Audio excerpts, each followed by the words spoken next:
So back to what I was saying. Could be us. పొగ తాగటం, మద్యం సేవించటం ఆరోగ్యానికి హానికరం. Smoking, drinking injurious to health.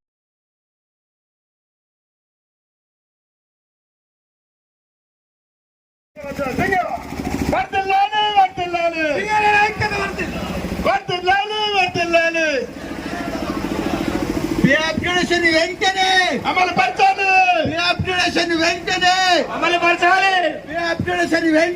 అమలు పరచాలి.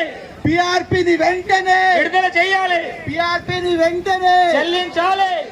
సింగరేణి అధికారులు న్యాయమైన కోరికలను వెంటనే తీర్చాలి. సింగరేణి అధికారుల న్యాయమైన కోరికలను వెంటనే తీర్చాలి. సింగరేణిలో పే అప్గ్రేడేషన్ వెంటనే అమలు పరచాలి. సింగరేణిలో పే అప్గ్రేడేషన్ వెంటనే అమలు పరచాలి. పిఆర్పి వెంటనే విడుదల చేయాలి. చేయాలి చేయాలి పిఆర్పి విడుదల చేయాలి. చేయాలి చేయాలి పిఆర్పి విడుదల చేయాలి. జై సీఎంఓఏ, జై సీఎంఓఏ. పిఆర్పి వెంటనే, పిఆర్పి వెంటనే, పిఆర్పి వెంటనే, పిఆర్పి వెంటనే, అప్గ్రేడేషన్ వెంటనే అమలు పరచాలి. జై సీఎంఓఏ, జై సింగరేణి. జై సీఎంఓఏ, జై సింగరేణి. జై సింగరేణి, జై సింగరేణి. జై సింగరేణి, జై సీఎంఓఏ, జై సీఎంఓఏ. పిఆర్పి వెంటనే, పిఆర్పి వెంటనే, చాలి. అప్గ్రేడేషన్ వెంటనే. అమలు పరచాలి.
నమస్కారం.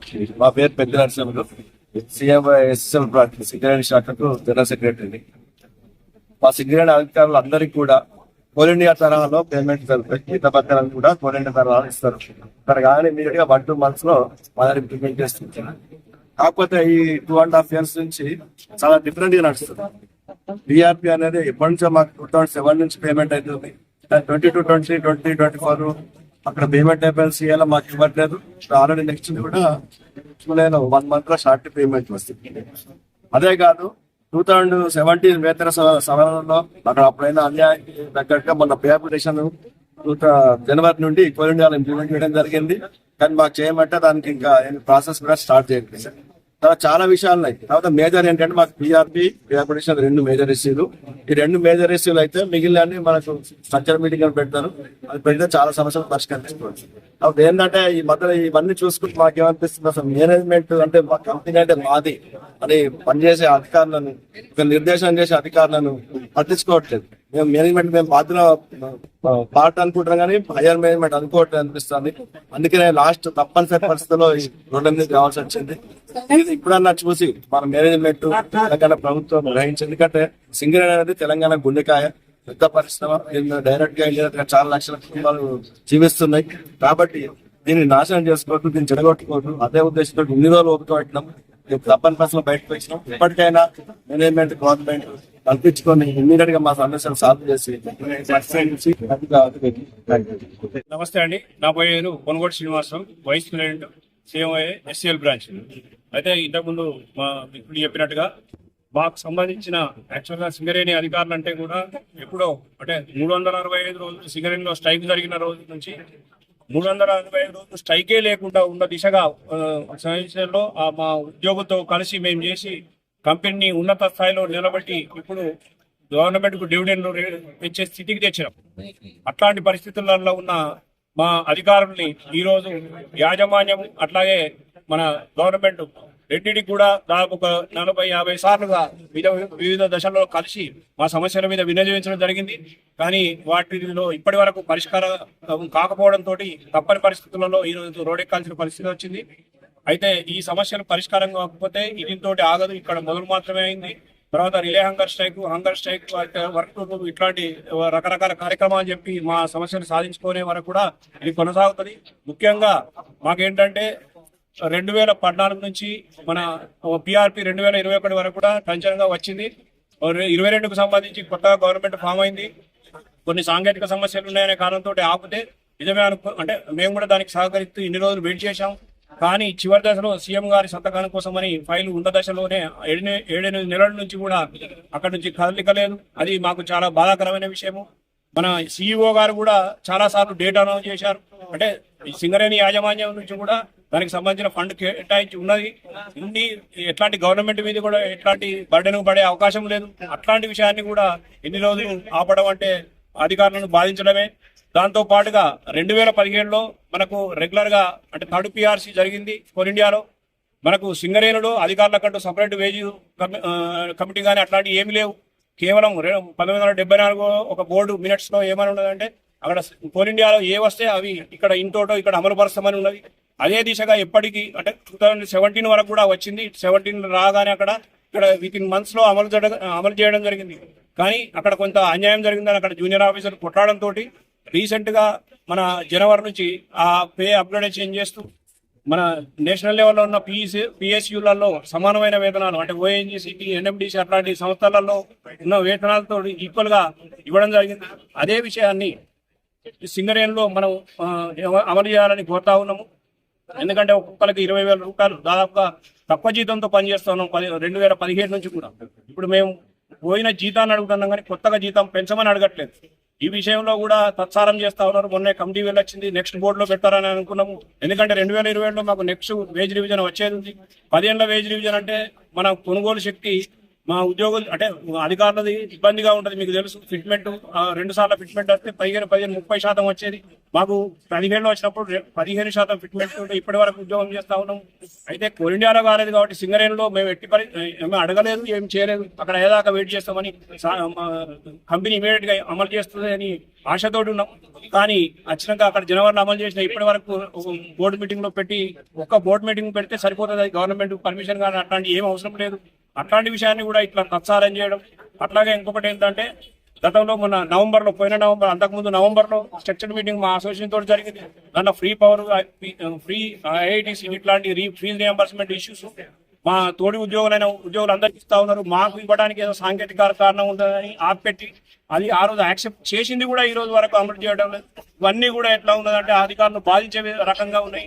ఆ కారణంతో ఇప్పుడు మేము ఈ దశకు అంటే రోడ్లు ఎక్కాల్సిన పరిస్థితి వచ్చింది. దయచేసి మీ మీడియా మిత్రుల తరఫున మేమందరం గవర్నమెంట్ ను అట్లాగే యాజమాన్యాన్ని కోరుకునేది ఏంటంటే మాకు రోడ్లు ఎక్కే పరిస్థితి నుంచి ఇంకా ముందు మన స్ట్రైక్, రిలే హంగర్ స్ట్రైక్ అట్లాంటి కార్యక్రమాలకు మమ్మల్ని నెట్టకుండా వెంటనే పరిష్కరించాలని ఆకాంక్షిస్తూ సెలవు తీసుకున్నాం. Thank you.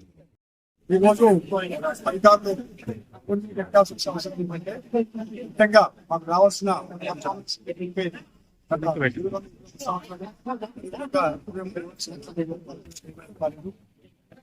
ఇది కొత్త విషయం కాదు. 2007 నుంచి మనకు పేమెంట్ జరుగుతూ ఉంది.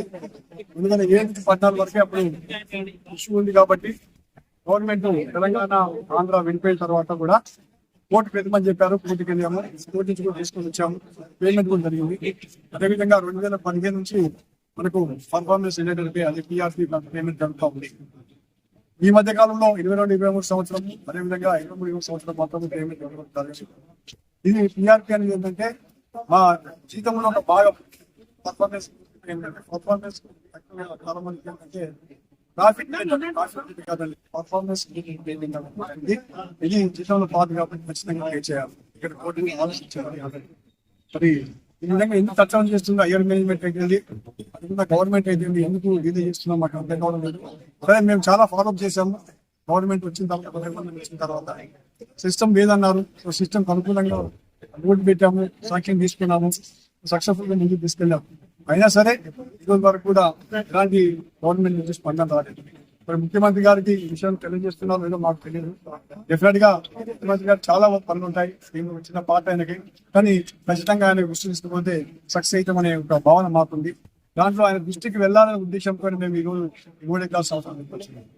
అదే కాకుండా ముఖ్యమైన పే అప్గ్రేడేషన్, జూనియర్స్ కి పే అప్గ్రేడేషన్ విషయంలో చాలా మాకు ఇష్యూస్ ఉన్నాయి. పర్టికులర్ గా పే అప్గ్రేడేషన్ జనవరి 26 నుంచి మనకు కోల్ ఇండియాలో పే చేస్తున్నారు. సో కోల్ ఇండియాలో వేజెస్ ఏ విధంగా పే చేస్తున్నారో అధికారులు ఇస్తున్నారు, సిగరెట్ కూడా అదే చేసుకుని వచ్చారు.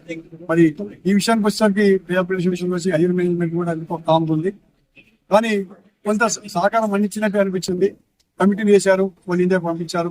కమిటీ రిపోర్ట్ వచ్చిన తర్వాత దాని గురించి ప్రస్తావన తేవడం లేదు. మరి దీనికి అర్థమైందో మాకు అర్థం కావడం లేదు. ఎవరిని అప్రోచ్ అవ్వాలి కూడా అర్థం కావడం లేదు. ఎందుకంటే సింగరేణి ఆఫీసర్స్ ఎవరైనా సరే హైయర్ మేనేజ్మెంట్ దాటి మేము బయటకు కానీ ఫంక్షన్ కానీ ఈ రోజు వరకు వెళ్ళలేదు. మీ అందరికీ తెలిసిన విషయం అది. మేము ఎప్పుడు కూడా కంపెనీ సర్వస్వంగా భావించే వ్యక్తులు మేము. దాంట్లో బాగానే మేము ఎప్పుడు దాటి గడప దాటి మేము బయటకు పోలేదు. ఫస్ట్ టైం సింగరేణి చరిత్రలోనే రోడ్డెక్కాల్సిన అవసరం వచ్చింది. దీనికి మేనేజ్మెంట్ అయితేనేది గవర్నమెంట్ కూడా బాధ్యత వహించాల్సిన అవసరం ఉంది. ఈరోజు ఇంతటితో ఈ వ్యవస్థ ఆగిపోకపోవచ్చు. ముందు కూడా ఇది పనులు తీవ్రంగా ఉంటాయి. ఇది సమస్తం మీద ఎఫెక్ట్ పడ్డానికి అవసరం ఉంటున్నారు. చాలా బాధ అనిపిస్తుంది. కానీ తప్పని పరిస్థితుల్లో అమలుకాల్సిన అవసరం వచ్చింది. ఇది మానసికంగా ఎంతో ఇబ్బంది పెట్టినా సరే కానీ హక్కులను కాపాడుకోవాలి అంటే తప్పని పరిస్థితి మనం క్రియేట్ చేస్తున్నాం. దయచేసి హైయర్ మేనేజ్మెంట్ అయితేంది, గవర్నమెంట్ అయితేంది, మీ మిత్రులకు మీకు చెప్పదలుచుకుని ఏంటంటే దయచేసి సీఎం గారి దృష్టికి ఇది పోయేటట్టుగా చేసినట్టయితే ఆయన దయాదృఢంతో ఖచ్చితంగా ఇది పెద్ద విషయం కాదు, ఆయనకు అర్థమయ్యే విషయాలు చేసేస్తాడు. బట్ ఆయన నోటీస్ పోతలేదనే మన అభిప్రాయం ఉంది. అదే కాకుండా టీఏ రూల్స్ మాకు రావాల్సి కోల్ ఇండియాలో ఇచ్చారు. ఈ రోజు వరకు కూడా టీఏ రూల్స్ ఇంప్లిమెంట్ చేయడం లేదు. ఎందుకు ఇంప్లిమెంట్ చేయడం లేదంటే దానికి సమాధానం ఉండదు. చూస్తాం అని చెప్పేసి సింగరేణిలో ఇంప్లిమెంట్ అంటే కోల్ ఇండియాలో ఏం జరుగుతుందో సింగరేణికి అదే ఇంప్లిమెంట్ చేయాలి. బట్ ఈ రోజు వరకు జరగడం లేదు. 1% మా ఎలక్ట్రిక్ ఛార్జీలో కట్ చేస్తుంటారు మా జీతం బేసిక్ లో. దానికి ఏంటంటే కరెంట్ లో ఛార్జ్ మేము తీసుకుంటే బాటలు ఉన్న దానికి ఏదైతే ఉందో ఎలక్ట్రికల్ పవర్ కట్ చేస్తాం. బట్ ఏసీ కూడా దాని మీద వదిలిపెట్టేస్తాం. బట్ అది కూడా చేయడం లేదు. ఏసీకి సపరేట్ బిల్ చేస్తున్నారు సింగరేణిలో, కానీ కోల్ ఇండియాలో వేయడం లేదు. మేము ఫ్రీ కరెంట్ అడగడం లేదు. బేసిక్ 1% కట్ చేస్తున్నాం, దాన్ని ఈవెన్ అడుగుతున్నాం. దానికి కూడా ఇబ్బంది పడుతున్నారు. అదేవిధంగా ఆర్గనైజేషన్ ప్యాటర్న్ కూడా కోల్ ఇండియాలో ఏ విధంగా ఉందో ఆ విధంగా ఏమని చెప్పాము. దానికి ఆల్రెడీ స్ట్రక్చర్ మీటింగ్ డిస్కషన్ అయింది. కమిటీ కూడా ఫామ్ చేశారు. మరి ఇంతవరకు కూడా కమిటీ ఫార్మ్ చేసి దాని యొక్క ఉనికి పలుకు లేకుండా పోయింది. అంటే మేనేజ్మెంట్ అయితే ఎందుకో స్తబ్దతగా మేనేజ్మెంట్ ఏర్పడదని మాకు అభిప్రాయం వచ్చింది. ఆ అభిప్రాయము దయచేసి హైయర్ మేనేజ్మెంట్ మార్చుకోవాల్సిన అవసరం ఉంది. లేకపోతే సింగరేణిలో ఉన్న ఆఫీసర్స్ రోడ్డెక్కారు, బాధ్యతాయుతమైన వ్యక్తులు రోడ్డెక్కడం అంటే అంత కరెక్ట్ కాదు. సంస్థకి ఎంతో నష్టం జరుగుతుంది. ఆ విషయము మాకు బాధ అనిపిస్తున్నా సరే ఈరోజు రోడ్డెక్కాల్సిన అవసరం వచ్చింది. ఇది ఇమ్మీడియట్ గా కంప్లీట్ చేయకపోతే నెరవేర్చకపోతే దీని పరిణామాలు తీవ్రంగా ఉంటాయి. సంస్థ మీద ఇబ్బంది పడుతుంది. ఇప్పటికే సంస్థ నష్టాల్లో ఉందని చెప్పేసి భావన వస్తా ఉంది అందరికి. సో సంస్థ నష్టాల్లో ఉండే భావన మనకైతే కనబడ్డం లేదు. మీరు గమనించండి, ఏ రోజు మా జీతభత్యం లాగలేదు, ఏ రోజు బిల్స్ ఎక్కడ ఆగలేదు. మీరు గమనించండి, ఏ కాంట్రాక్టర్ అడగండి ఎక్కడ బిల్స్ ఆగుతలేవు, మా జీతభత్యాలు ఆగుతలేవు, మా పోలీసులు ఆగుతలేవు. ఇప్పుడు ఎందుకు ఇబ్బందికరమైన వాతావరణం ఏర్పడుతుంది? ఎక్కడ పొరపాటు జరుగుతుంది? దయచేసి అర్థం చేసుకోవాలి. హైయర్ మేనేజ్మెంట్ అర్థం చేసుకుని వెంటనే ఈ సమస్యకు పరిష్కారం చేయాలని ఆశిస్తున్నాను. Please like, share and subscribe.